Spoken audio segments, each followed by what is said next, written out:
Antoine. Salut les gars, j'espère que vous portez bien. C'est votre technicien spécialisé en production piscicole. Je vais te donner un secret qui fait que les gens ne réussissent jamais dans la pisciculture et ils disent que la pisciculture n'est pas rentable, si c'est ça. Et généralement, ce sont ceux qui font la pisciculture en étant ou bien en bassin. Un seul paramètre peut faire que tu ne vas pas réussir, tu ne vas pas rentabiliser. C'est quoi?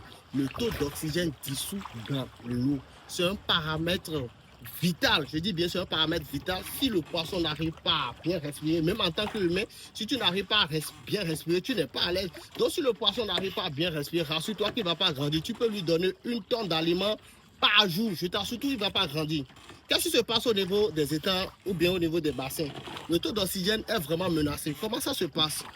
Lorsque vous alimentez les poissons, ils n'arrivent pas à manger toute la quantité d'aliments que vous balancez. Par conséquent, il y a des dépôts au fond de l'étang ou bien au fond du bassin. Lorsque ces aliments vont commencer par se décomposer, ils vont produire des phytoplanctons. C'est là que vous constatez que les eaux au niveau des étangs et au niveau des bassins ont une couleur verdâtre. Ça marche bien pendant la journée parce que les phytoplanctons, ils font la respiration et ils produisent beaucoup d'oxygène. Ils produisent, par le phénomène de la photosynthèse, ils produisent beaucoup d'oxygène dans l'eau pendant la journée. Là, vous ne voyez pas vos poissons à la surface. Mais la nuit, qu'est-ce qui se passe? C'est le phénomène contraire qui se passe. Je ne sais pas si vous embrouille. Donc, c'est le phénomène contraire qui se passe. Les phytoplanctons sont des végétaux aquatiques aussi.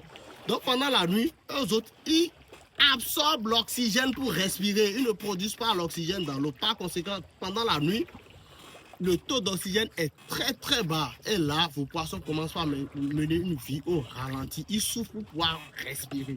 Ils souffrent tellement pour pouvoir respirer. Vous allez voir très tôt le matin, lorsque vous approchez de vos bassins, de vos étangs, ils sont à la surface de l'eau pour essayer de piper la fine couche d'oxygène dissous à la surface de l'eau. Parce que nous avons plusieurs méthodes pour approvisionner l'oxygène dans l'eau. Donc, avec cette vie, ils ne peuvent pas grandir, même si vous les alimentez. Comparativement à l'élevage de poissons en cage flottante, je vous dis, le taux d'oxygène est très très élevé. Parce que nous sommes en milieu naturel, le vent souffle, l'eau est renouvelée aussitôt que possible. Si vous faites l'élevage en étang ou bien en bassin, vous ne pouvez pas renouveler l'eau à chaque instant. Donc, ce n'est pas possible. Abonne-toi pour d'autres notions sur la chaîne. On est ensemble.